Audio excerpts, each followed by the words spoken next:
Lunch. You are looking live. Live at lunch. Live at lunch with Ott and Hanny on 104.5 ESPN, Baton Rouge. What the hell's going on out here? Now, here's Jimmy Ott and Charles Hannegriff. For some reason or another, you sound a little taller on radio. Is it live? Is it live? Is it live?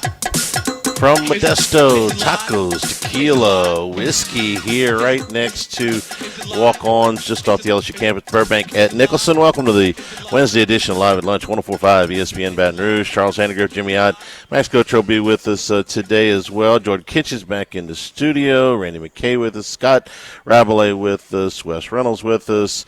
A lot of college basketball to get to, a little bit of college baseball.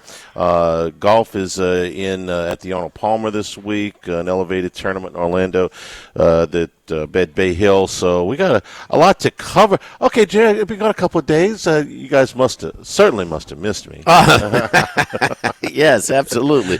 The king of sucrose returns. So. Yeah, we had a nice trip down for another carnival season. Dodged the weather a little bit yesterday. Well, you can't have it all. I mean, they had unbelievable weather over the weekend and not so much yesterday. So, I mean, come on. They'll take that trade out pretty much every time. But to the point where, Charlie, I couldn't get to the Queen on Saturday. It was 250,000 estimated at Spanish Town. Wow. I thought Alabama and LSU were playing at Memorial Stadium. It was unbelievable. And, of course, I didn't try and go straight up Nicholson and straight through all the traffic. Oh. I went 110, Chippewa, and the train at Chippewa and Choctaw stops. Yeah. I'm like, I'm going to have to abort this. I was actually down there for a little bit on Saturday morning. I went to pick up, before we left town, some king cakes to bring down from Town Square. And so I was down in the soup for a little bit, getting through the traffic. So I know what you're talking about. Saturday? Saturday, yeah. Oh, that's a bad move. That is a bad my wife echoed your sentiments when she said you couldn't have done this yesterday. Yes, that is a bad. No, it's completely on me. What time did you do this? About 10:30 in the morning.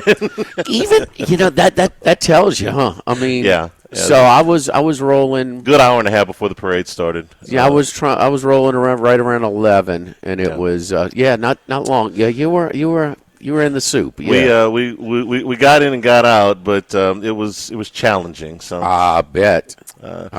But you're lucky you got in and out. But the king cake was delicious. Good for you. So Town Square Pizza, the king cakes were a big hit this carnival season. They did a fantastic job with them. A lot of college basketball. Number one goes down last night at Texas A&M.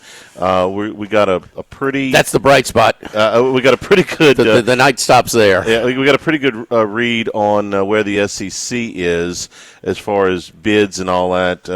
At the bottom, Texas got a big win for them in overtime last night. That kind of puts them in. Arkansas, they explain to me what happened to them on Saturday at South Carolina, because without that, I think they're in with a little bit of their lead scorer was out. Okay, Thiero. Yeah. And lose at South Carolina, I get. South Carolina's been a pain in the butt at home. They almost beat Auburn. But the margin surprised me. Should beat Florida. Keep that in mind. Yes, yeah. Okay? Yeah. Should have beaten Florida. Led the whole game. Yep. Florida only led. Their only lead of the game was the final score. That's right. And we had South Carolina in that game. Mm-hmm. So the Arkansas would be in. I think they're in anyway. Charlie, this is with room to spare. That one hurts them. Let me save you a little time here. All three of the bubble teams with big wins. Yeah, big wins last night. Mm-hmm. Arkansas on the road against Vandy. Now, Vandy was in a little bit of a celebratory mood. They stole it. Missouri decided they did not want to foul up 3 late, and they allowed Vanderbilt to get off a 3 to get it into overtime and then lose on Saturday night. That looks like they were still celebrating. Vandy got off to a decent lead, about 8-9 points, and Arkansas smoked them last night. Now, Thiero was still out. They just played better, Charlie. Yep. I mean, South Carolina did not play. Georgia is all of a sudden in top form this year. I mean, we know about these emotional letdowns in college sports. Mm-hmm. Well, Georgia had just kept it going. That was pretty much gate to wire last night at South Carolina. Here's one for you. South Carolina had covered their last 7 home games in the conference. I mean, they are, and this was. But they've been a pain in the butt at home. Yeah. They got smoked by Alabama in the first game at home. In the next 7, they either played their opposition's pants off, it came up a little short, or they won by double digits like the last 2 games against Texas and Arkansas. So it was Georgia, no letdown, came out focused, and so you have their best win against Florida, their best road win in the conference at Texas, which was gate to wire, double digits, and then they follow it up what could have been a costly win. I don't know how they predict this with 70%. I don't know what the input of that is, but they're in great shape right now because they avoid a bad loss. So they come back at home. If they can lose Saturday. They can lose their first-round game. I think they're in right now. Keep in mind that St. John's win, neutral court, outright Big East champion with games to spare. Yeah. They're one of the teams that are benefiting from a win back before the new year. The team, help me out here, okay? Because we respect Lenardi a ton. But as of yesterday, he still had Oklahoma as the first team out. And Jimmy, Oklahoma's got some really good non-conference wins that you just cannot erase. I mean, and that's what's keeping them. Michigan on a neutral.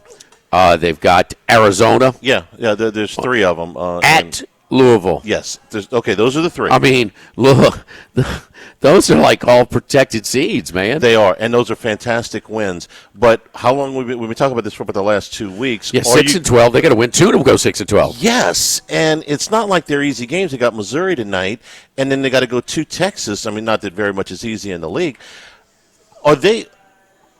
If they split those games and go 5 and 13 in league play and win a game in the conference tournament against a lower, one of the lower seeds, are they going to get in? I mean, we've been talking about as a 6-12 team. I think their magic number's 2. They can't go 1-2 plus the tournament. Yeah, they're going to play in a tournament. Yeah, everybody does. I mean, they're going to play. I mean, those 1-2 is going to be tough for them. They win 2, they go 2-2. They're in good shape. If they split these and then split, get a win and a loss there. Nothing's easy in this league. We know it. My eyeballs. I mean, they play really good against it. They got to win one. It's Missouri is at home. Is Missouri at home tonight? It's in Norman. Oh, okay. And then where they go Saturday? They got to go to Texas. They got to go to Austin. Man, I mean that they can't. They're not getting in at 4-14. I mean, they're not getting in. I don't think they're getting in at 5-13. 6-12 though, with those wins, you can't just take those away. They're going to get in. And if you go 1-2 like you or 2-2 like you're talking, okay, we're with the conference tournament, then your overall record will be 6-14. If you count 2 games in the conference tournament. I'm sorry. I respect non-conference scheduling an awful lot, but 6-14 in the tournament. Wait. Your math is off. You can't go 6-12, and you can't go 0-2 in a tournament. You go 0-1. That would be 6-13. All right. So you're. I'm saying, so if they split these, win 1, lose 1. Now they could win both of them and go 6-13. No, that's but right. the magic number is 2. They have to get 2 wins. Okay. I think it's pretty clear. They're so clear on there that if they get 2 wins the rest of the way and they're that close, they're only going to improve their position. 2-2 is an improvement. And 2-2 is 6-14. If you count the regular season plus the tournament. They're 4-12 right now. So that's 6-14. Yes. Okay. So I got a hard time putting a team in the NCAA tournament that won Charlie, it's not just third of their conference games. I mean, okay, but and that's fine, but that's not how they look at it. They look at the overall thing. And they should. This team was undefeated with really, really good wins. We just ripped them off. And what St. John's does the rest of the season matters. How can No. I mean? It's just the But way it St. is. John's is a monster win. At give them Louisville. that. Yeah, no, that's in Michigan. Those are all good wins.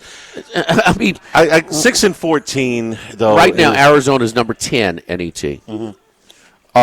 St. John's is down 19 NET, but outright Big East regular season champion, and Michigan is 27 NET. Got a big game tonight against Maryland, and you know how I feel about the last 10 all the way from home. Yeah, all the way from home. And that's a big deal. And you know how I feel about them in any way weighting the games at the end of the season versus the beginning of the season, because I don't think that's fair. They should all count. Okay, they took out last 10 20 years ago, and it should have never been considered. But they've won one game since the beginning of February. I think where's bubble range in the NET? It's the 40s, right? Yeah, they're at 50. Yeah, that's on the outside. Is he? I think they're out right now as we stand. Lenardi had them first team out yesterday before last night's games. Okay. So. Yeah, so they're still in the conversation. Well, that's tonight, but last night I think these were improbable. These were unexpected. I liked Mississippi State last night. They got out to about a little 8-point lead. They got hammered at home, by Texas, a team that looked like they had quit on Saturday against Georgia. Well, they really the game went to overtime. Are you hammered? It's 87-82 in overtime. They did scramble. I'm sorry. Texas was in control most of the game. What's the name got hammered? Vanderbilt at home. Losing by double digits. Yeah. But they were that's poor choice of words. But they were kind of, as a 7.5-point favorite, you're really never in it to cover. Okay, let's just put it that way. You never in it. They scrambled to get it back in overtime, and then they had another three, a desperation three by Hubbard to try and send it into double overtime. It didn't happen. Very similar to a situation like Iowa State. Iowa State's 8.5-point favorites at home against BYU. Never went to overtime, but never in it to cover. Mm-hmm. Never. Now, we know strange things can happen in overtime where underdogs go to die, but it just wasn't the case. So I thought just real unexpected wins on the road in the league. And it's funny, the home court advantage has not been holding up as much in the SEC this year. As much as we like to have. And Mississippi State is as backwards as anybody. They've got they got 4 road wins and 5 home losses. Yes. So they're the bizarro team in the league. I'm going to say one thing about LSU, and then that's pretty much all I want to say. Losing by 31 at Kentucky last night.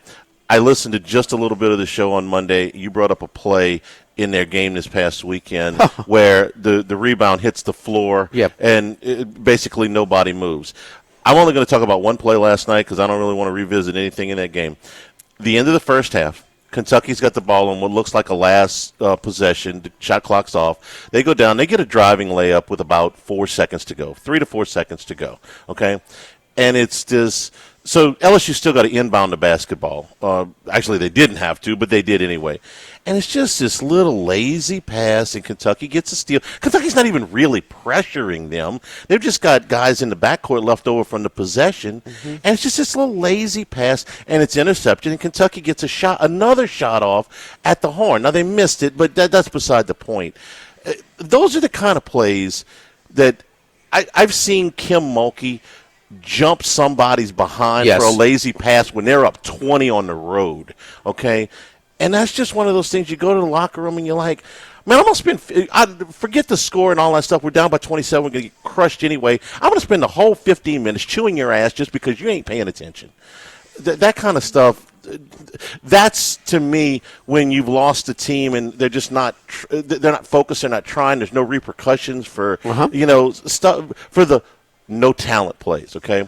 Well, I don't want to talk about talent anymore because we're way past that. This is a no-talent thing to pick the damn ball up and inbound it to your teammate for the clock to run out with 2 seconds. You and I are on the same page because, I'm not going to go into the big picture, the roster building and the flaws there. Okay, we've done it a million times, but it needs to be hammered because it's just a kind of like that's the lack of effort by the coach and by the staff and maybe by the administration. The no effort. What is it? This team doesn't play hard on the defensive end. No. Well, I mean, that's effort. Yes, I mean that takes that's no talent. Yes. So we've seen some teams that lack talent, but man, they're going to battle you. They're going to compete. Mm-hmm. This team doesn't. They're just going to go through the. They're just playing. It's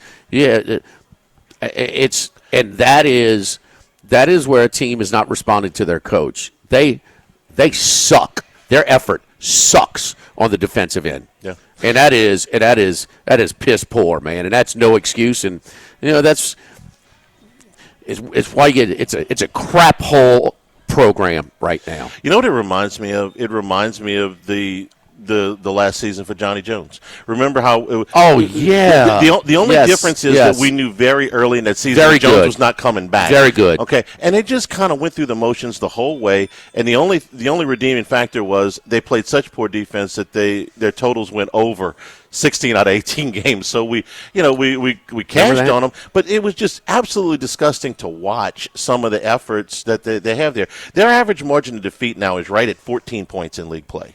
Okay, so you are averaging getting blown out. 9 of the 14 losses have been by double digits, and a couple of these things have really gotten away from them. But it's man, get after something. Get have mad. some pride. Yeah, have get some pride. aggravated. And that's like you said, Mulkey would. Mulkey will bang on the administration to get some support. Look at our staff. That just didn't happen. Hey, yeah, well, you're gonna have 75 assistants. It just didn't happen. Okay, her NIL budget. That just didn't happen. Yeah. Okay, and you know what? Our team's effort. It's good. She is going to demand something. He doesn't. Yeah, that play aggravated me as much as the one on Saturday. I saw the same play you did. Did you believe that crap on Saturday? Did you see that? Ball. Yes, one and one. The ball was just bouncing, just bouncing around, and watching it. She would have up 27, jumped that player's ass all during halftime, much less down 27. I thought I was at Wildbacker's daughter's 4th grade basketball game, watching the ball just bounce after a missed free throw. Pick it up! Game day specials over here at Modesto for LSU home baseball games. Also for the tennis matches right down the road. We've got senior night for gymnastics Friday night and senior day on Sunday for the women's basketball team. The Lent menu starts, I believe it's senior day for LSU basketball. Men's basketball Saturday. The Lent menu starts today. That's right. It is Ash Wednesday. Fried calamari, the crawfish tacos, soft shell crab tacos, and the seafood tortas. The tortas are sandwiches made with our homemade bread over here. You talk about delicious stuff. Check out our new It's kind of like a Mexican po' boy. It's really good with the homemade bread. Check out our new Chef's Tacos as well, the pork belly and fried oysters. New event space open as well. That's right, the newly expanded size. We're doing a lot of private parties over there. Email us at social@eatmodesto.com for more information. Social@eatmodesto.com for more information. It's been a big hit, the newly expanded area over here at Modesto on Burbank, and it's perfect for the spring sports on your way to your event. Live at Modesto, live at lunch, 104.5 ESPN Baton Rouge.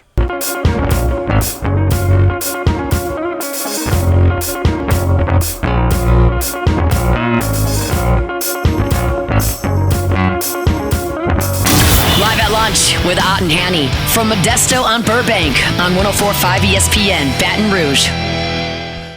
Remember, you can always get the show on demand. LouisianaSports.net, 1045ESPN.com. New Handycast posted on Monday.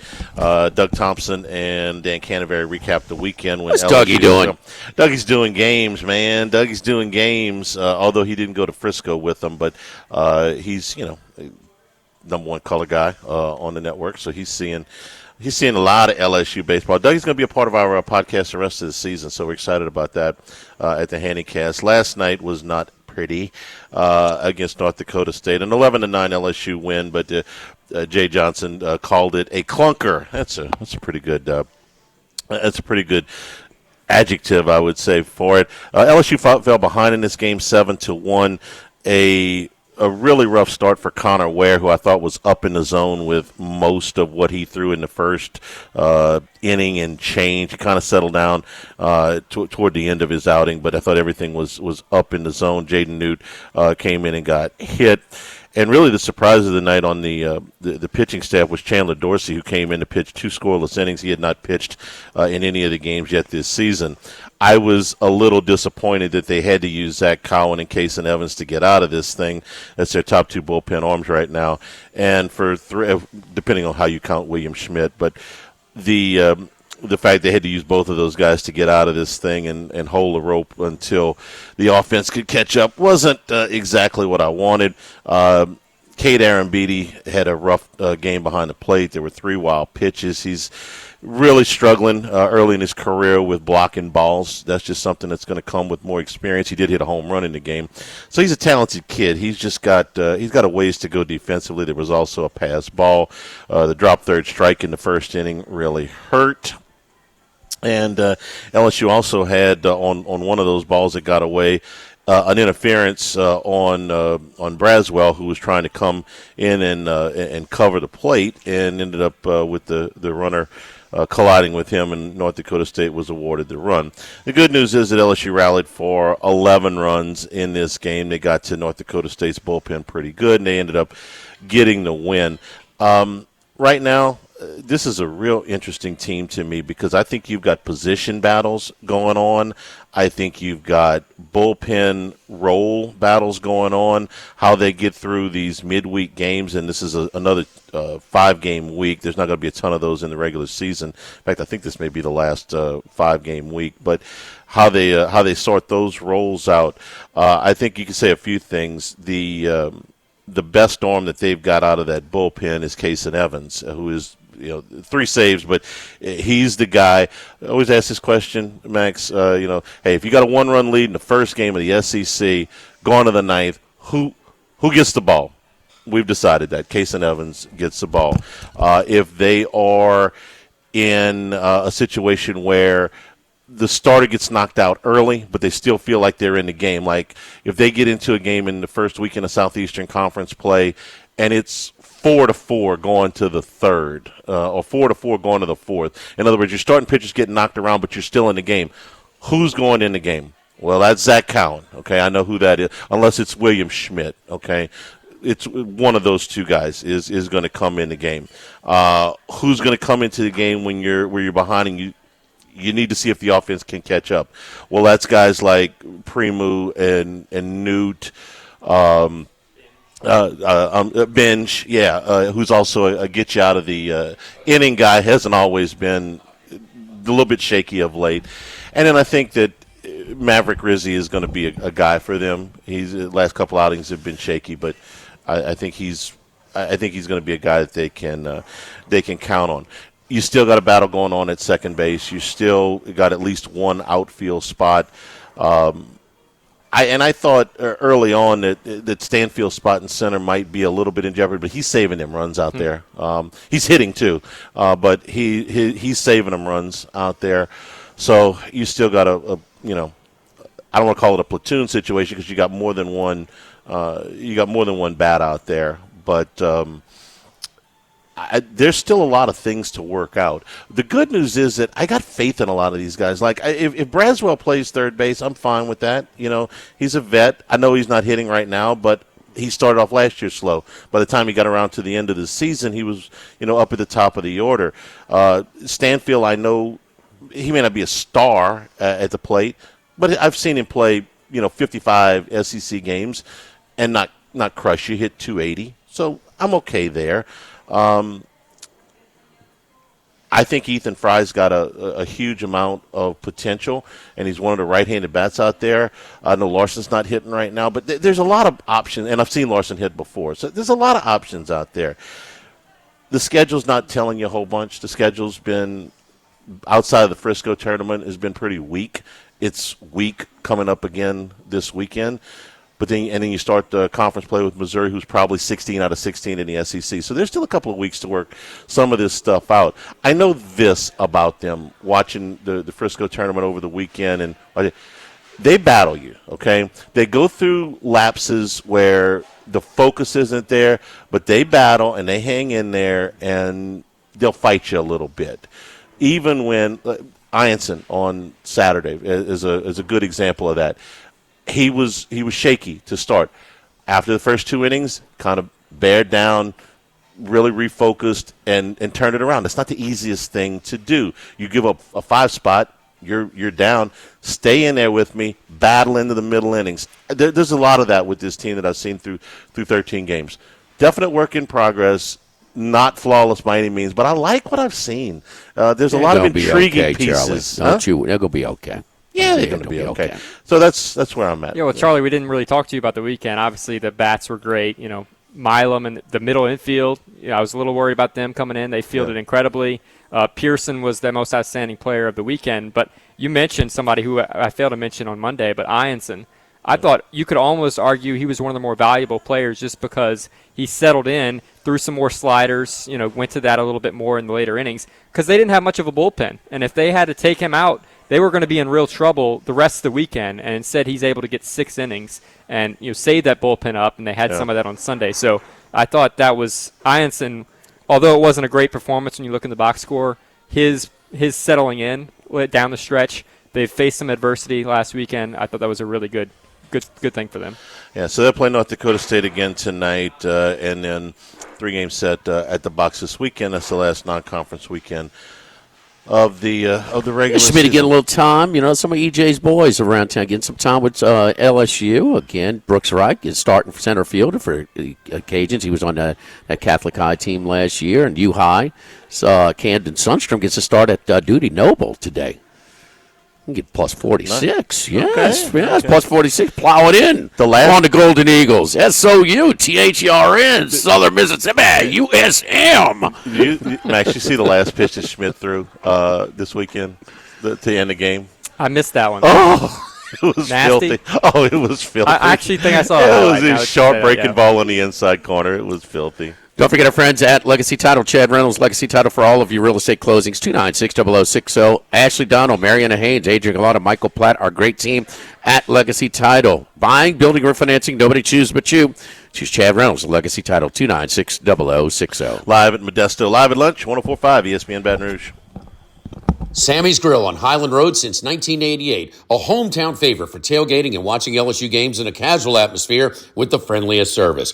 Right now, we're boiling crawfish 7 days a week. Monday through Friday, first batch comes out at 5 p.m., weekends at noon. Sammy serves a wide mix of authentic Louisiana food prepared to order with the best ingredients available. Fresh Louisiana seafood, Cajun favorites, burgers, and po' boys, all built from scratch. Our kids' menu and popular appetizers are sure to please the pickiest of eaters. Sammy's Grill on Highland Road, near Starring since 1988.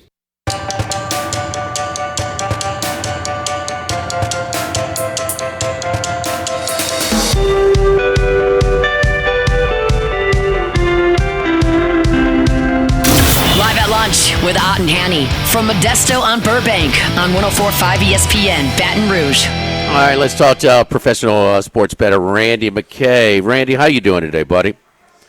I'm doing real well. Getting ready for March Madness, and excited about getting into spring and turning around and getting ready for summer. How about this? North Dakota State played baseball here yesterday and are playing against LSU again today. I didn't even know they had a team. How can they have a team? Do they have indoor batting cages? They play in a dome? Well, they have a dome. Yeah, so I actually played. I played for a 2-year college in Thief River Falls, and we played against North Dakota State, their JV team growing up. So I used to play that, and but they go down to LSU. I think this is the second year they've gone down there, so I know a few of the players. Jordan, we getting some reverb back in our ears. Now we don't have Randy at all. Okay, so I'm here, I think. Okay. I'm sorry about that. Yeah, we were getting a little echo. I'm sorry, Randy. So you played college baseball, huh? Growing up, huh? I sure did. Yep, I played a few years, and if you remember, an old pitcher called Rick Helling, I think he's got maybe 100 career wins. I grew up playing against him in North Dakota, so I got a hit off him the last time I faced him. I mean, and yet down here we played no ice hockey, but they're playing baseball in North Dakota. I know, huh? I know. Maybe with the snow, we might have to start getting a little bit more rink time around here. Hey, you You told us last week about you moving to Arizona and things like that, and so what type of strategy? What goes into factoring in where you're going to hunker down? Because I know you don't just do anything for random reasons. I mean, you have reasons for what type of strategy? The amount of sports books that are available, the amounts that they are able to take, that they don't limit you to quite as much and things like that. Yeah, that as well. There's about 3-4 more options for me in the state of Arizona that I can use. And also, it's kind of, we're all not getting any younger. It's kind of a good place to retire and spend the winters at. So, for a few years down the road, if, that'll be kind of my retirement spot. I'm only an hour and a half from Vegas. My brother lives in the Phoenix area, so that's another 3 hours down to that. So I thought it was a perfect location for me. Good. Hey, so we're talking about, and you like to bet college hockey. We play, some college baseball around here from time to time. What goes into a mobile site or a sports book because you get limited on certain stuff? If you are playing the same, say you make, 40 plays a week, in random games, random sports at $100 a bet, and then you bet $100 on these low volume sports, and then you still get limited, or sometimes you don't. What goes into, what factors into a sports book, or do you know? It's different tolerance with different traders, of course. Some of the bigger sports book will let you play longer on those, and some won't. I commend all of them that put up, some of them rogue sports for us to bet. And if you're serious better too, if they have kiosks, I recommend doing that. And of course, not showing a player's card or anything, and you'll be able to bet for a while and be all right. So that's kind of my strategy on the smaller sports. Is if they have the kiosk, I bet them. If they don't, I don't bet as much on the apps just because I know it might get me limited from other sports that I do like to bet, the major sports. So, and lately too, I've noticed that you might get limited on one sport, let's say a small sport like that, and then you'll be fine with your NBA or NFL or your college basketball. Right. Limits. So it varies trader to trader, and I'm totally not very happy with some of these legal sports books. How they handle that situation and limit people. People I know that would, most casinos would roll the red carpet out for getting limited, which is just wrong and laziness, in my opinion. Will that change at all? Well, it should. There should be more of a voice, I think. And of course, it'd be nice if the lawmakers got into it, but some of these other sites like American Gaming would get after some of these sports books, but unfortunately, a lot of the gaming commissions, Colorado's real biased towards the casinos. Unfortunately, Nevada's a better one. They're more pro, more in the middle, but a lot of these states are pro casino, pro operators. So it's a tough deal. What are your plans for championship week and for March Madness? I only got that one future. I actually got two. Gonzaga doesn't look very good. That was a free bet from early in the season. They should still make the tournament, but as far as them winning anything, I don't see that. But the one I do really like that I picked up last week was Michigan State at 38-1. And I had a 500. Oh, you got 38-1. What are they now? I think they're down to about 30, and they're Max, looking I've to seen be 30. 30. Okay. They're looking to be probably right around the number 2 seed. So a little bit of value there. I used a little over $500 free bet there. So if they'd win it all, it'd be a nice $20K coming at me. But it'd be a nice opportunity to monetize maybe too if they get farther on. But a lot of these conference tournaments, looking at those, and this is the last week of the big cards, so a couple big cards, and then the last Saturday, and then what do we got? Selection Sunday coming up. Let me ask you. This is probably more of a concern for the, but I think we saw last night. So what I'm getting. Oh, okay. Let me make the whole picture here. Okay, I've heard because the SEC is so rugged. I mean, it's a grind.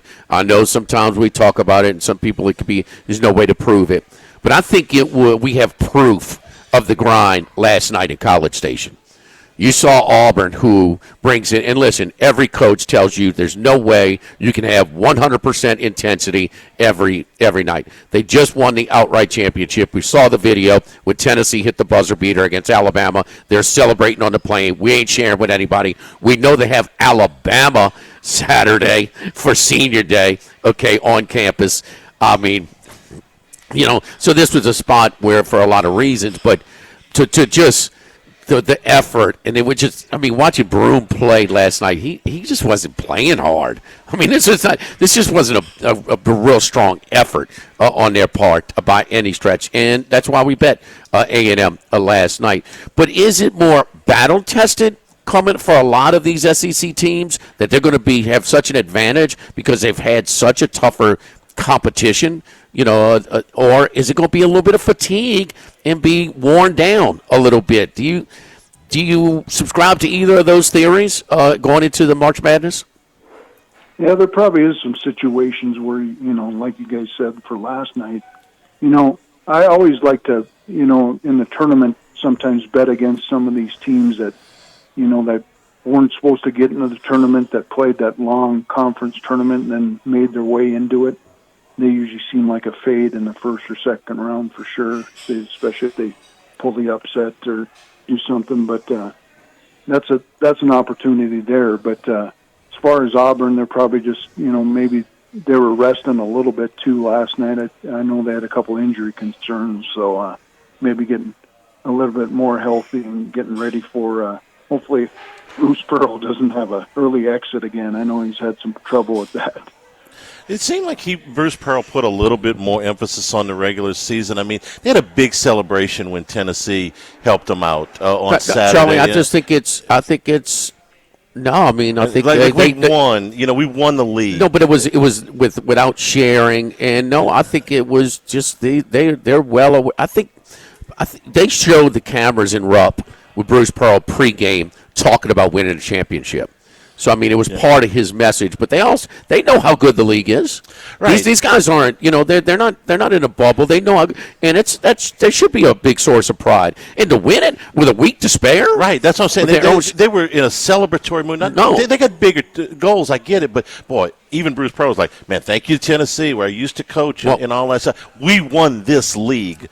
There's bound to be a little letdown. No. I think it's also because they don't have anything to show from last year. Right. They didn't win the league and they didn't win the game. But in Virginia, when did they win it, Randy? The year after they got beat in the first round. So I think that helps you in your off-season hunger level and you doing all the hard work and training and things like that. I think it's a good thing for Auburn that they were bounced early because they're not taking anybody for granted this year. Yeah, definitely. I don't think they will either. I think they could make definitely a good run. There's, the SEC. Your SEC has a lot of options there with them in Florida, Alabama. Them in the top three, I'm sure, and we'll see. The others definitely have a shot too. So, it should be a fun tournament. All right, well, keep your eye on the ball this evening because I know after a 3-for-5 night last night, you're moving up from the 5 to the 3 spot in the lineup for the Bison against LSU. So, at the box. See a lot of curveballs. You got any plays in another good card tonight? Our last strong midweek card before we get to championship week last night. Anything you and your guys are on tonight? Yeah, we're on betting number 701, UMass against the St. Bonnie's of Bonaventure there, getting +8. So it looks like a pretty nice underdog. Should be able to hang in there, hopefully traveling to St. Bonaventure. Betting number 705, the local team here, Colorado. I think they're getting too many points here against the Texas Tech team that is very good at home, but struggles to score at times. The last game I watched them was against Houston. Of course, both them teams have very good defenses, but they struggle to score the ball. And another game that, you can get +7, so I'd recommend this one too. And this has been a profitable team for us this year, Minnesota, and they're home in the Barn. I've actually been to a couple games there at the Barn. It's a pretty good atmosphere. Getting +7 against their rival Wisconsin should be a pretty good spot for a close game. Minnesota with a win, damaging loss for the Nebraska Cornhuskers on Saturday afternoon. Nebraska came back and took the lead, and then Minnesota hits a 3 with just seconds to go to win that one as well. Good luck to you, Randy. Follow Randy at RR39. Always a pleasure, brother. Good luck. And next week we'll talk to you for championship week with a lot of conference tournaments in full swing. Awesome. Thanks, guys, and go Bison today. Thank you, Randy. Don't forget our friends at Total Diamond Performance right down the street here at Burbank and Gardier. And, man, check out their new Baton Rouge facility. And, look, a tournament ball is in full swing. High school ball's in full swing. And, that's a great thing. We've got team group lessons from ages 7 all the way up to high school. Classes are designed, the hitting and bat speed program. Classes are designed to increase rotational power, core strength, while also refining swing mechanics, improving adjustability of the swing, and understanding hitting approach. Program will be blended dynamic and traditional hitting drills, PVC progressions, med ball training, and core exercises. So we got the defensive program as well. Position specific progressive framework, implementing glove work, throwing, agility, quickness, and pre-pitch process that will help bring your defense to the next level. Infield, outfield, catching as well. Best way to get information, Nick at tdpbaseball.com. That's Nick Schneider, Nick at tdpbaseball.com. Total Diamond Performance. Live at Modesto, live at lunch, 104.5 ESPN Baton Rouge.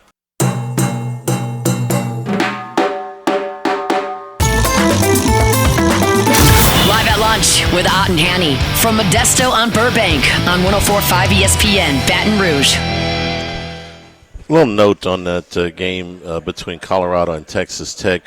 Jimmy, Colorado was arguably the worst power conference team for the first 2 months of the season anywhere. Man, he's a pretty good coach there, too. But of late, they started out 1-10 against the number in conference play. And look, they're 2-16 overall. So I'm not telling you that they're good. In the Big 12. In the Big 12, but they have covered 5 of their last 7, and the 2 that they didn't, they missed by 0.5 point and 1.5 points against Kansas and Kansas State. Point is, they have been a lot better of late. And that number's still inflated. Texas Tech is coming off of games against Houston and Kansas. They went to Fog, and I know Kansas is sliding, but they went to Fog and won. It was a big win. It was, and they were very, very competitive in that Houston game. They lost, but Houston's really good. 17.5. They got their guys back as well. Their second and third leading scorer with 30 combined points, so they were at full strength. It's a game that I liked, but yeah, it was it's got a little bit of a letdown spot, and it's just a bunch of points. I'm showing 17.5 right now with Colorado. Yeah, maybe a good spot for the Buffalo tonight. We'll take a break. Scott Rabelais with us when we return. We are at Modesto Tacos, Tequila, and Whiskey here, Burbank and Nicholson, live at lunch, 104.5 ESPN Baton Rouge.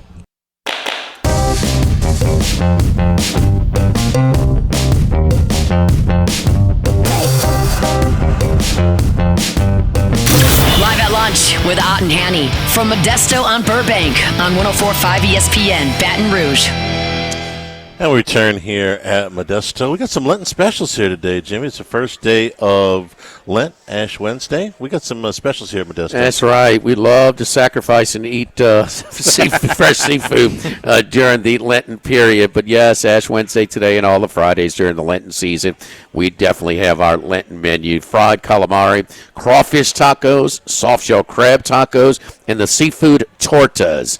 Tortas are basically a Mexican sandwich, a Mexican po' boy with our fresh bread that we have over here at Mestizo. So, and also one of our new chef's tacos for the month is pork belly or fried oyster tacos. And how about our newly expanded Modesto as well?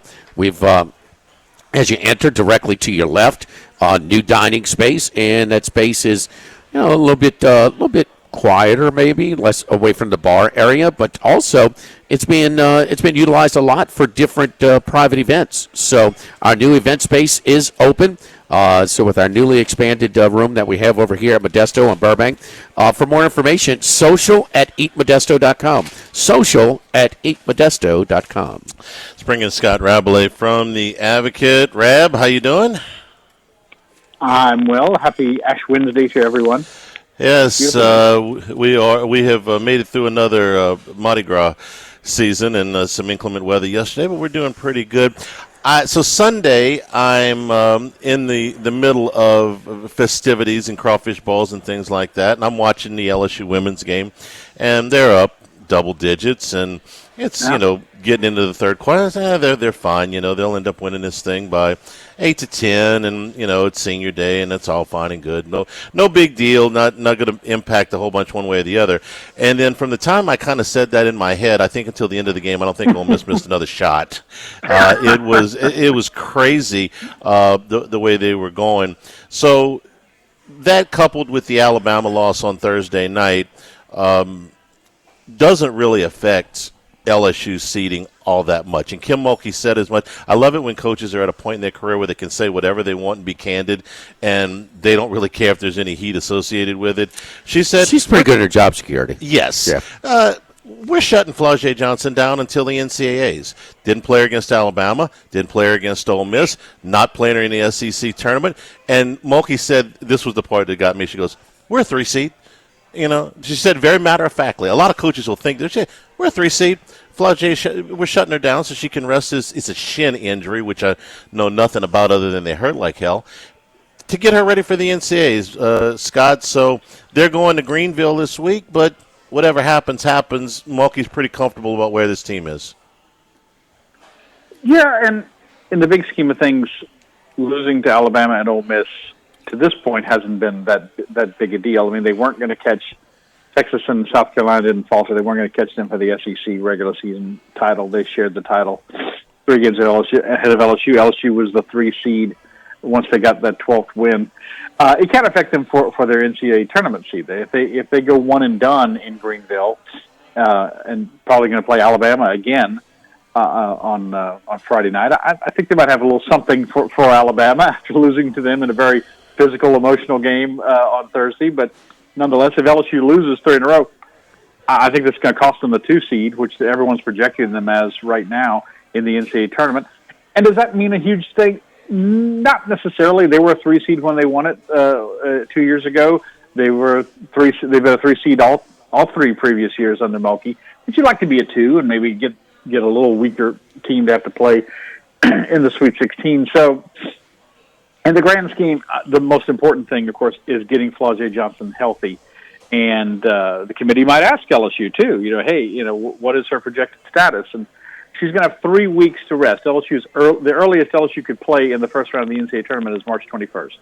So she'll have 3 weeks to rest, and that's a good sign. And they've been down this road before. You'll probably remember in 2022, Alexis Morris sprained her MCL late in the season, wasn't the same in the postseason, held her out of the SEC tournament. Last year, Michaela Williams had the plantar fasciitis injury going into the SEC tournament. She played off the bench somewhat, but again limited.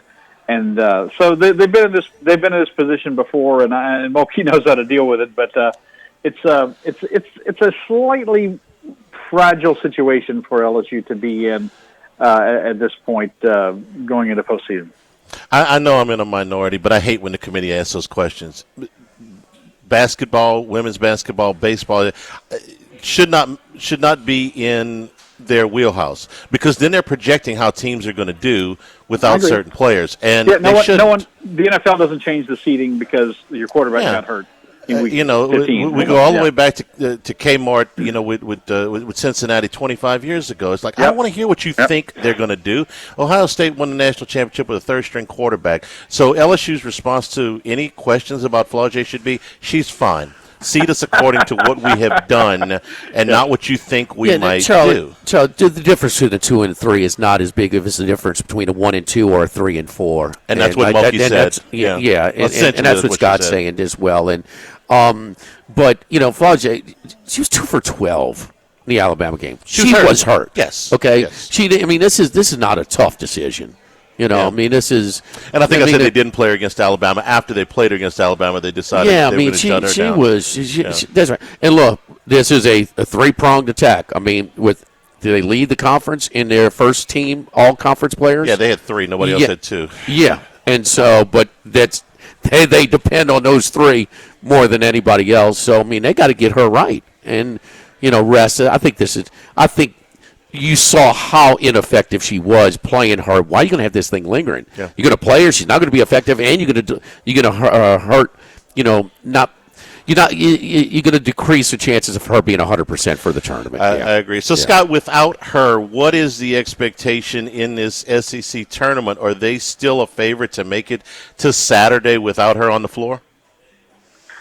Well, like I said, you figure they're probably going to play Alabama. That Alabama could play Auburn in one of those Alabama-Auburn games, you know. So we'll see. But I think so. I would still say they're the favorite to win that game. I think they're going to have a little revenge in mind for Alabama. Again, that was a very emotional game they played in Tuscaloosa last week. They went to overtime. Very, very physical. But you know, getting past the semifinals, you know, against Texas, well, they would play Texas because they lost the coin flip. They went to the coin flip very early to determine the number 1 seed. Did they not? I mean, well, they wanted to put it on television. You know, they wanted to make sure Sankey could actually flip the coin. They put it on TV. You know, but wouldn't you think? High drama. I mean, they beat each other and then they beat everybody else. So then they went to a coin flip. I mean, you think you'd go to their net ranking or their AP ranking or something? You know, I don't know. I think, and I don't want to take up for Texas that much. I think they got jobbed a little bit in this because. I'm against coin flips determining anything except, you know, who gets the ball first in overtime. So I'd rather go to anything else than that. I'm with but so they'll probably play Texas. What you get when you got 85 teams in a conference. Yeah, exactly. I mean, you know, that's what they're not on. Yeah, we're going to see more of this probably. So Texas is not. They're number 1, and they're probably the overall number 1 at this point. But they're not unbeatable. I think LSU is still one of those 7 teams that could win it all. But they have to be right, and they're going to have to get some slightly better point guard play from either Cheyenne Day-Wilson or Lastir Poa, because that's been where they're lacking a little bit. And of course, coming off the bench, someone's always got to help you in the postseason. You remember 2 years ago, LaDasia Williams had a tremendous game against Utah, which turned out to be LSU's toughest game, you know, in a lot of respects in the Sweet 16 that year. And LaDasia Williams went off. You know, she had a double-double, and she was just tremendous. You know, kind of the forgotten starter, but they need a little something else. But first of all, they need a healthy Flau'jae Johnson. She keys the fast break. She makes steals. She can hit the outside shot. She's really improved her outside shot. She's the whole package, and they need that whole package to. Otherwise, they don't have a chance to make the Final Four. All right, a couple of quick hitters in other sports before we let you go. Spring football starts on Saturday this weekend. Scott, we got a month of this, so just your thoughts going in. Anything that you're? What about the danger of LSU not going to do this anymore? It's a trend. A spring game, but I'm talking about just spring practice. I don't know. Kelly hadn't really said exactly what the format of whatever they're calling the spring game, but Scott, just the number of positions that they got to sort out where there's multiple guys competing for playing time. What's on your mind there? Just who asserts their is anyone going to step up on the offensive or defensive lines, but maybe not expecting to at this point. I mean, they have to. You bring in a lot of guys, obviously, especially on the defensive line, who have to get that chemistry right. Wilson Alexander has a story up about Howard Perkins is going to play the star position this season. How does he look coming back? How does Whit Weeks look coming back from the injury he suffered in the Texas Bowl? So but they're both going to miss spring. to my correct, neither one of those guys are going to play in the spring, right? I mean, I know Whit Weeks isn't, but Perkins is going to be limited, if anything, right? He's going to miss most of the spring or all of the spring. I suppose that's true. Excuse me, I misspoke, but yeah, that's probably going to be the case. And Weeks is recovering. So, but yeah, I mean, lots of newness with this team. Just lots of guys who are coming in, and with the transfer, it's great. They did great in the transfer portal, but the chemistry is that unseen thing, and this is when you have to build your team and for the guys to be confident that the guy next to them is going to have their back is the big thing. So, but obviously, to me, the biggest questions about this team are on the lines. How will they shape up? How will they look? Because you can't be that's where it starts. You can't be a great team, a national championship contender if you're not great in those areas. Last thing, the gymnastics team had put up another 198. I realized they were against George Washington. They were off campus, but 198 is sort of like the gold standard in gymnastics. They put up a 198 for the third time this year. They got a couple of regular season meets left before the SEC championships. What do they look like? They beat number one just a few weeks ago, and they're putting up 198s. From a novice's standpoint, over here, it looks pretty good right now.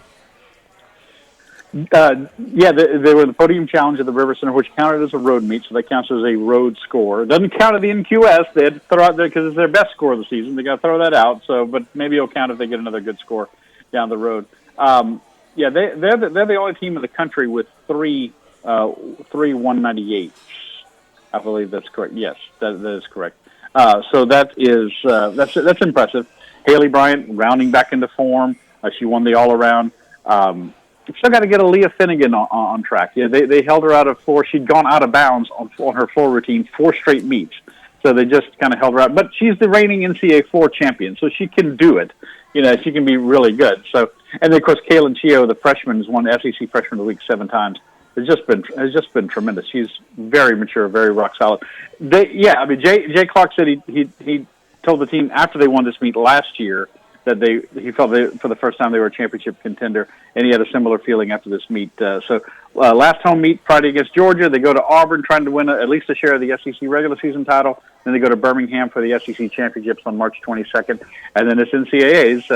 That's where they're going. But number 2 in the country. They're right there. Is Oklahoma the favorite? Sure, but LSU is right there with them and has a very good chance to win it again if they stay healthy. Brad, we appreciate it. We'll talk to you next week. Thanks, guys. I'm going to the gymnastics. The first one Friday.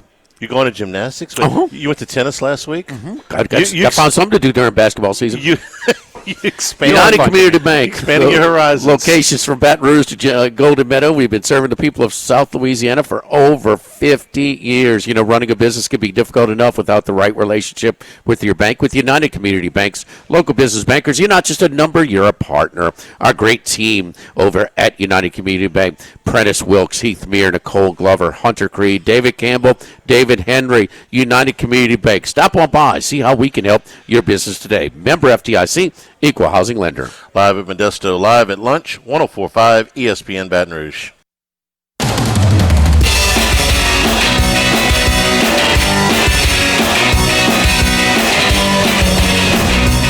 From east, north to south, but we're heading west. It's Wes Reynolds from VSiN. All right, Wes Reynolds joins us right now. Wes, got to start off on a bad note.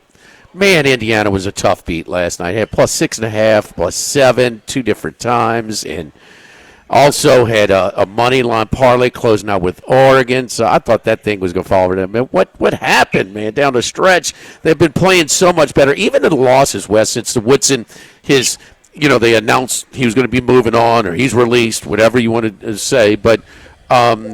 Even the losses have been competitive, man. That Friday night game at West Lafayette was a really well-played game by Indiana. This close, and it was fine. They were fine till the last minute of the game when they got outscored 10-0 to end the game. Yeah, I was watching the end of it actually on my phone because I was at the Thomas and Mack last night for San Diego State and UNLV, where the Rebels got the upset over the Aztecs on senior night. But I was watching the end of it, and it's been that story all year for Indiana. They get to the final couple minutes and they can't finish. Couldn't finish against Oregon.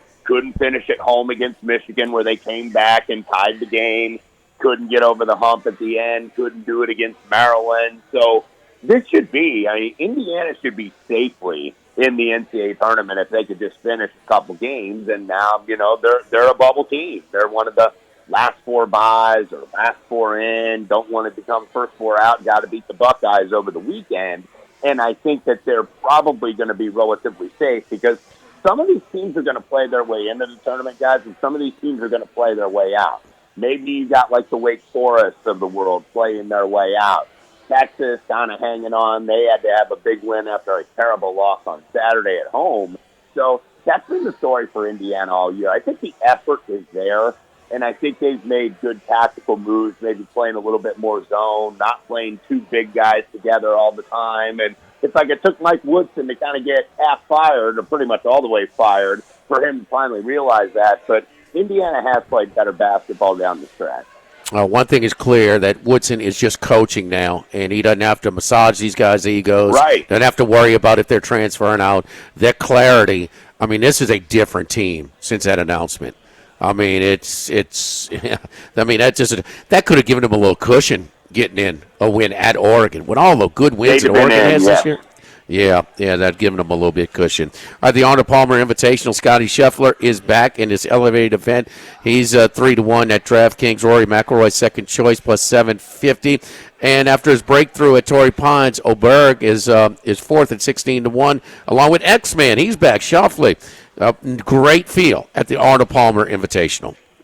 Yeah, it is, and hopefully the course plays harder. I think that it will, even though you're getting some rain, so you might get some soft conditions. But I thought last week was ridiculous. I missed the old PGA National where you got guys shooting 59 on day one, and the course record was 64. But I think this is going to be a much tougher test. And, yeah, you laid out the top of the board, Jimmy, with Scotty being the rightful favorite. But I don't think that he should be double the price of or Rory McIlroy rather should be double the price. And I did, and I usually don't, but I took a little plus 850 with Rory on Monday. It's now down to about 15-2, but was the winner here in 2018, runner-up here 2 years ago, 8 finishes at 13th or better in 10 career starts at Bay Hill. And the one thing that he does that you got to do at Bay Hill is you got to be a good driver of the golf ball, and Rory, I think, is still the best in the world when you combine the distance and the accuracy. He's number one in stroke gain off the tee, second for driving distance. He's now back on the Bermuda,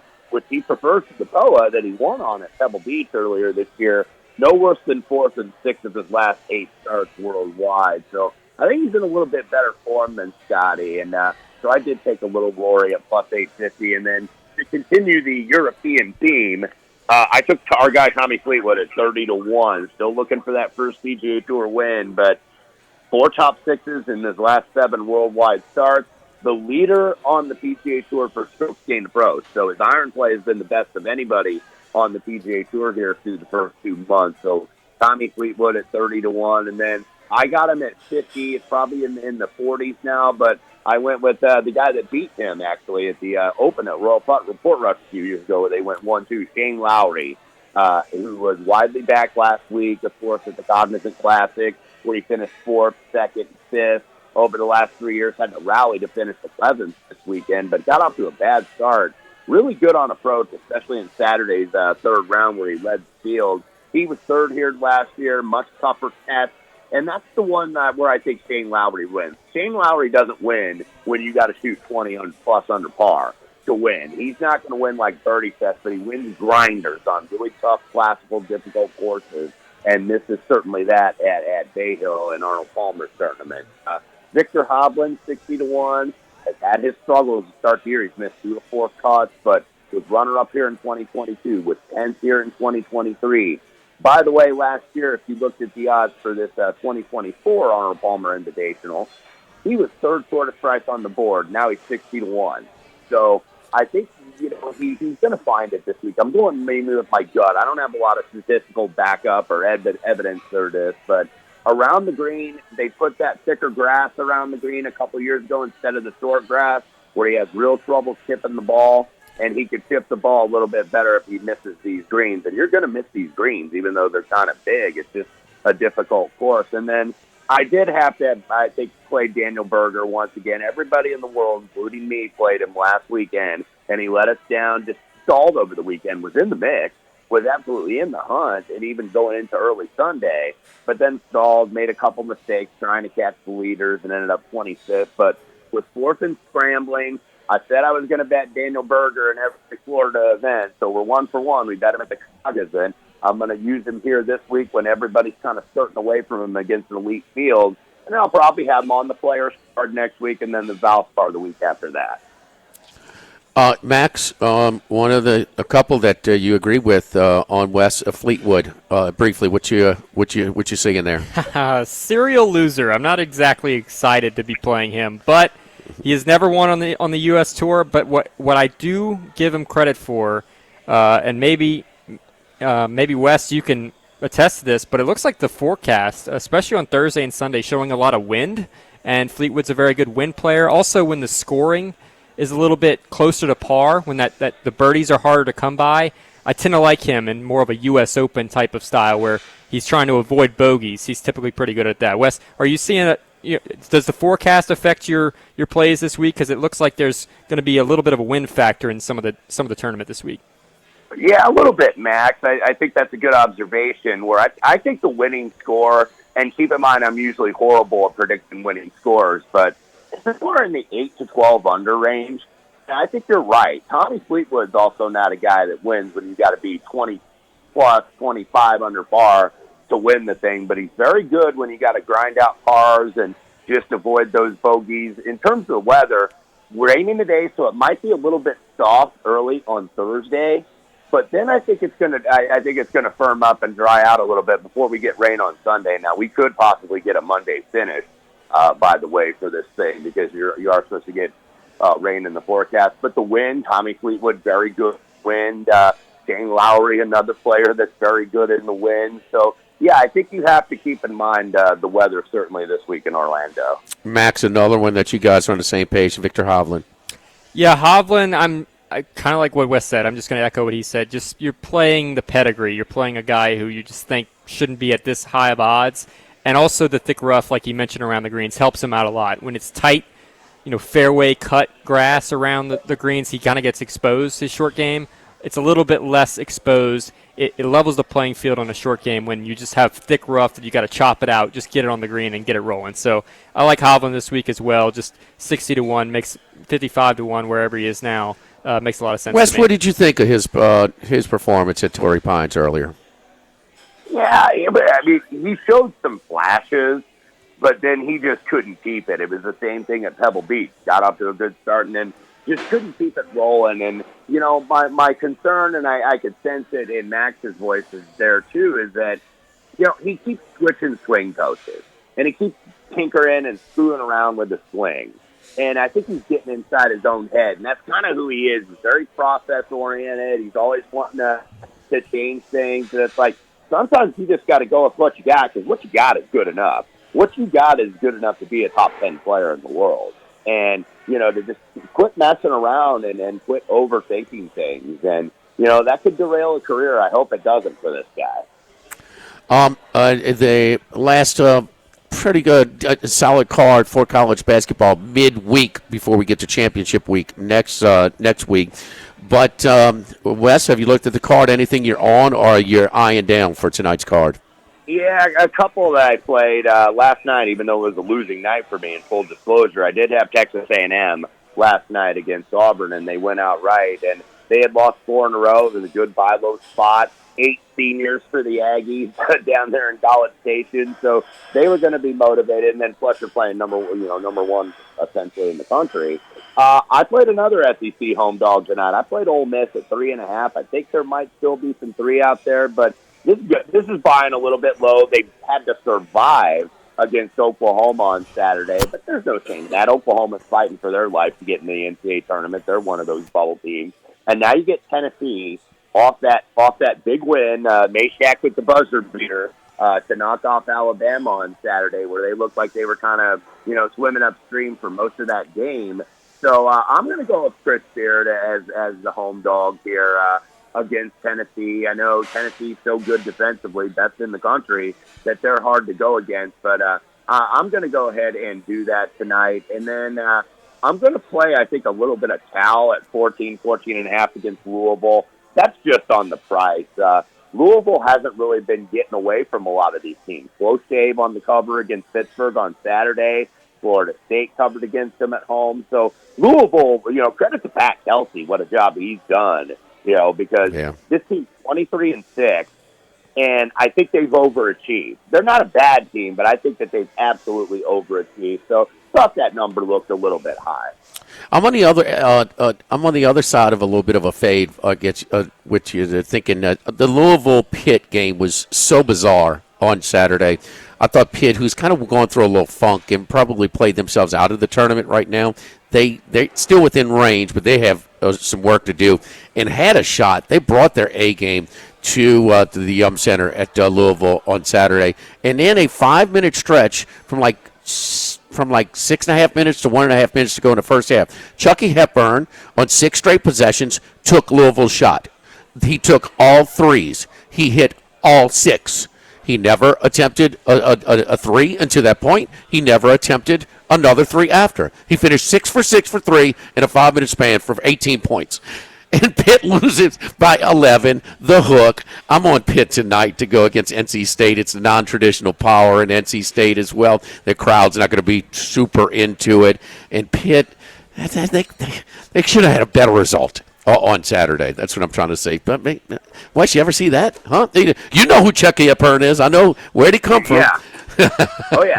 Oh, yeah. He can be a big shot maker, even though, you look at the Wisconsin Badgers this year, save for the Michigan State game on Sunday, and Michigan State plays really good defense. I want to credit them and not discredit Wisconsin, but Wisconsin this year, their offense has been so much better and so much more efficient this year. Laying 7, kind of a tricky spot at Minnesota, though, but I think probably the right number there. But Wisconsin is one of those teams that, people are going to look to Auburn and Duke and Alabama and the real top teams there. But Wisconsin's a sneaky team that qualifies in that top 25 10-palm offense.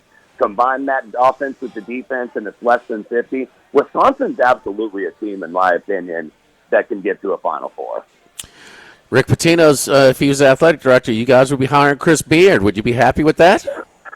I would be, but I don't know if the administration would be, because some of my sources tell me, quote unquote, steep hill to climb for Chris Beard, based on what obviously happened at Texas, and even though he was exonerated, and then worried that there may be something else. I don't think directly pertaining to that, but I would absolutely be happy with Chris Beard, but I don't think Indiana is going to go that way. And it was curious that Pitino did recommend Beard and not his buddy Mick Cronin, who's also rumored to be a candidate for the IU job. Maybe that's saying that buyout's going to be too big to pay for Indiana or whatnot, because I think Mick Cronin would be willing to leave UCLA. He gets very little NIL support out there in Westwood. They are the cheapest athletic department of a Power 4 athletic program, no doubt about that. And he's ornery. He's not happy, with the whole new Big Ten alignment and things like that. And listen, Wes, if Indiana passes on Beard and goes the morality route, okay, look, we can play a best-of-7 morality series between LSU and Indiana, okay? Because we're number one, we're up there and there. Can I say I'm not really excited about the idea of Chris Beard getting another job, because then Will Wade gets the Ole Miss job, then that's just going to aggravate me?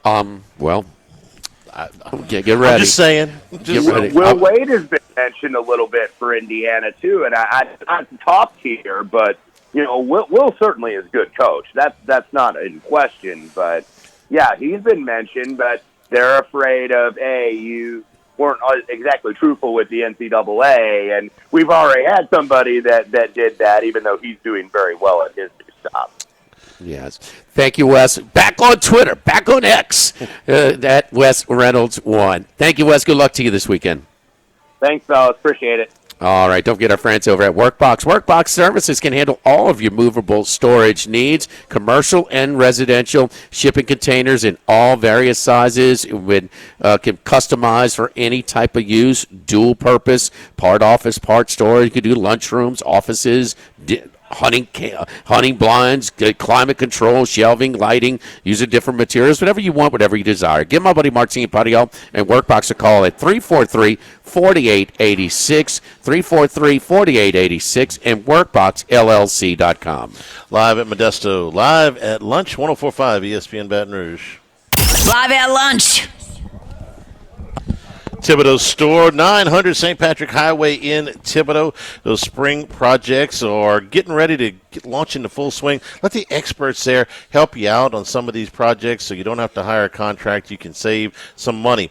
Listen, if you're not exactly sure how to proceed, let the experts there walk you through step by step. You can ask questions. It's not like a YouTube video. And, of course, power tools, hand tools, plumbing and electrical supplies, lumber delivered out of their sister property at the Pierre Parts store. There are tons of options when you go to the Thibodaux store. And ThibodauxStore.com's got great specials right now on pressure washers. Some of these items off of the website are available for free delivery. So check them out at ThibodauxStore.com. Or if you're going to the store, 900 St. Patrick Highway in Thibodaux, Thibodaux store.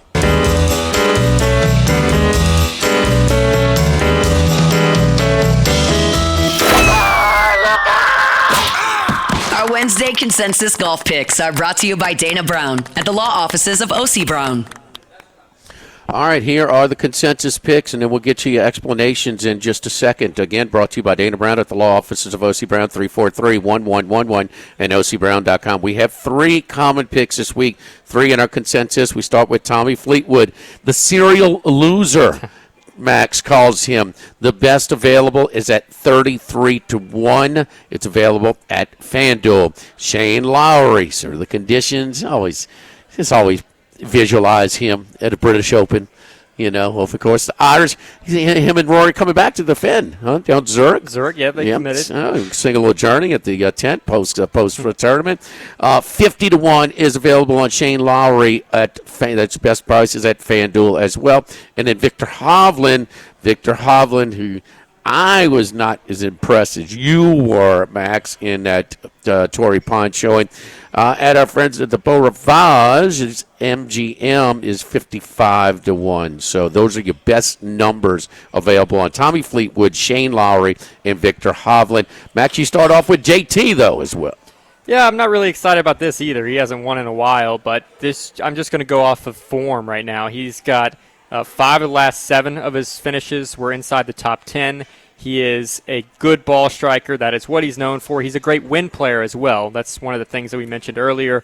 With the wind kicking up, he is good at flighting the ball underneath the wind at times. Also good in bogey avoidance. 4th in the field in avoiding bogeys. And that's going to be important with how difficult the golf course is. You got to kind of make your money, make your hay on the par 5s or a couple par 5s that are reachable in 2. So that's where the birdies will come, but you're really just trying to salvage some pars on some tough holes, especially on those windy condition days.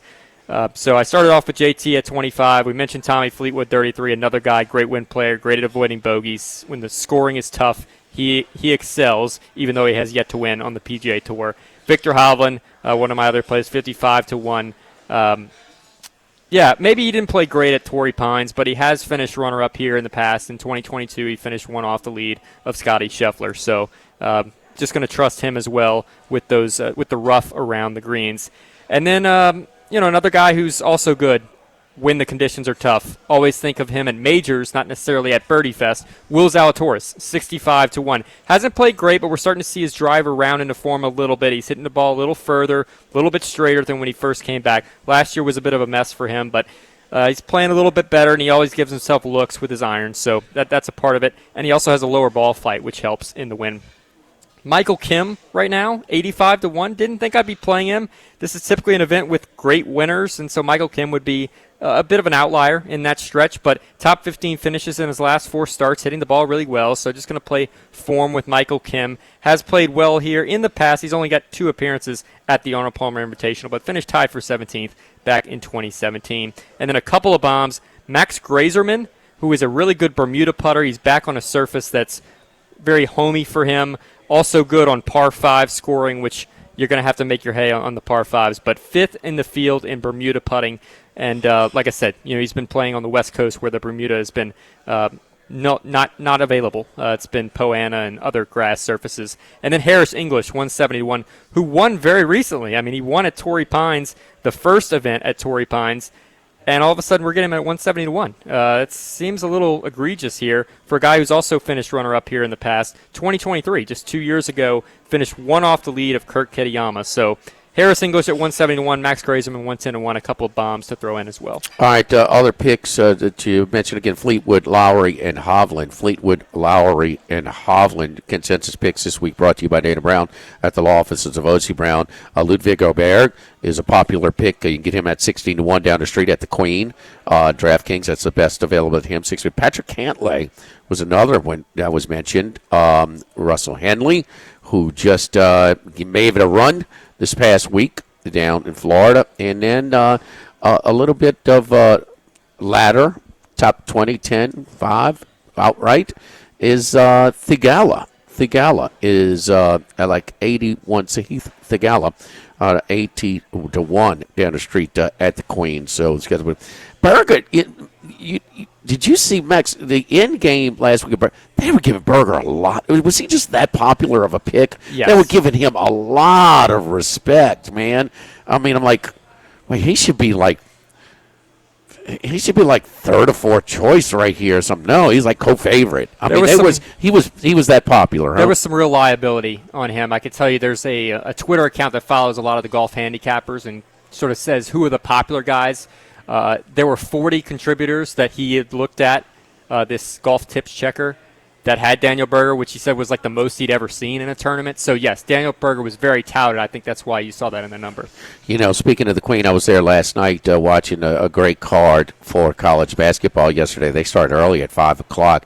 But, you know, we were talking about the two-headed race, you know, the two-player race between, Cooper Flagg and Janai Broome for Player of the Year. And Broome had passed him up. But after the last two nights' results with Flagg and senior night or whatever, his last game at Cameron, he had a very good game. Broome got hurt early. They didn't show up last night, the whole bit. Flagg, instead of like basically even money, Flagg is now minus 525 at the DraftKings outlets, and Broome is plus 350. I'd be willing to take a little bit of a swipe at that. Yes, now the Auburn's quad one record goes from 16-2 to 16-3. Duke's 6-3. When's the last time Duke beat somebody by less than 30? Been about 3 weeks. They've been routing. That's the last 3 in a row, 4 of the last 5. Yeah. That they've won. League's not very good, I understand, but they're just destroying everybody right now. No, they are. They are. No, we had I'll bring you in on the conversation. Who would you take? Duke or Auburn? I would probably take Auburn. I think they're a little bit deeper, but it's close. I mean, those two teams played back. I know it's been since back in December. That game was what, and Auburn was coming off of the they had the Maui flu. Yeah, and that game was what, and it was at Cameron. Auburn, but just not by a huge amount. I like Auburn. Max likes Duke. That has not changed very little. Duke is plus 350. Auburn plus 370. So co-favorites there. I mean, to see, I mean, they can't do it, but what Auburn has done to be outright champion with a week to go in this league, this year ever. I mean, not one thing changes my opinion about what happened last night in College Station. Not one. Yeah. I mean, if you name me one coach that'll ever tell you, one player, can you have your A+ intensity every game? No. And this was their spot with Alabama coming up this week, for their last home game. Max? Jimmy, just mentioning Michigan State, somebody who we heard from Randy McKay, maybe playing him in a future odds. Right now, the best price is at DraftKings, 28 to 1. Yeah. If I had to vote, I'd vote for Auburn to win it over Duke. But I would vote for Flagg over Broom for Player of the Year, just by a little. Again, by a little bit. He has been their best player overall. He hasn't missed any games. Broom only missed 2.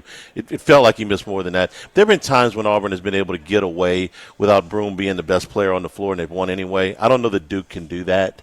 If Flagg in that league, they can.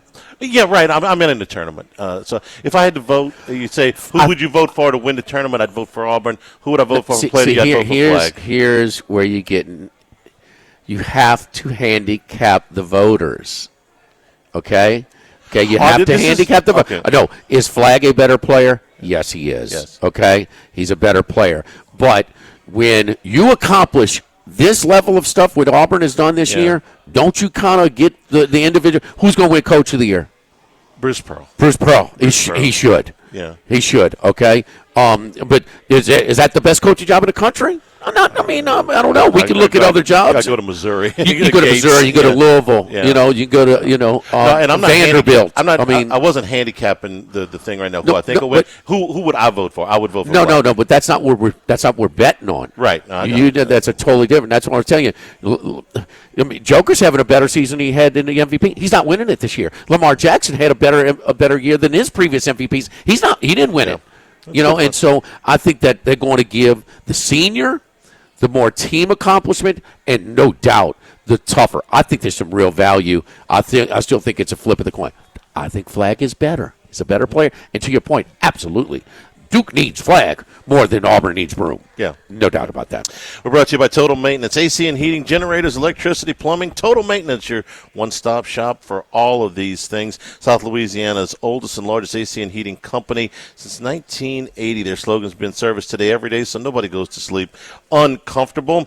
Both in Baton Rouge and New Orleans, full staff, authorized dealers for Carrier, American Standard, Daikin, and Rheem AC units, Generac, and Cummings generators, and now all of your electrical and plumbing needs as well. In Baton Rouge, 480-1000. In New Orleans, 841-3300. Service today, every day at Total Maintenance. Live in Modesto, live at lunch, 104.5 ESPN Baton Rouge.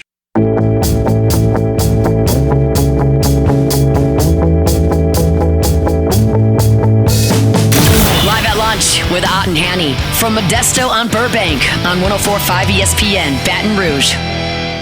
Today's show also brought to you by Coastal Capital Advisors, your full-service financial planners when it comes to retirement. No two situations are alike, so let Coastal Capital Advisors work out a lifetime plan for you, no matter what your age or your financial situation. They'll work with your business partners, your legal team, and tax professionals to make sure all your goals are achieved. Let Coastal Capital Advisors work for you the way they work for me. Call Phil Fontenot or his staff at 337-981-1376 or online coastalcapitaladv.com. Advisory services provided by New Age Advisors.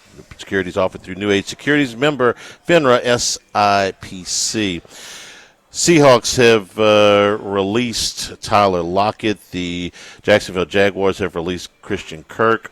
DK Metcalf up at Seattle is requesting a trade. You want a veteran wide receiver? You got your pick in the NFL as we inch towards a new league year, which starts next week.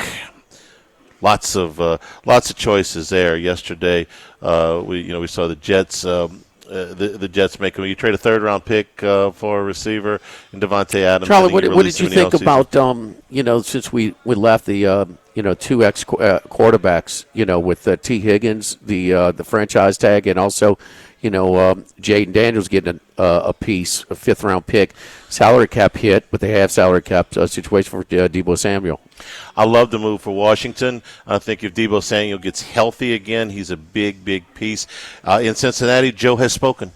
I want T. Higgins. Go get him. Sam Hubbard retired. Sam Hubbard, the defensive end retired. But, yeah, Joe, he's been doing it since November. He wants Hendrickson on the team. He wants Chase on the team. He wants Higgins on the team. Figure it out salary cap-wise. Thanks to the folks here at Modesto. Tomorrow we are at Los Reyes for Max and Jimmy. Joined back in the studio, I'm Charles Hanniger.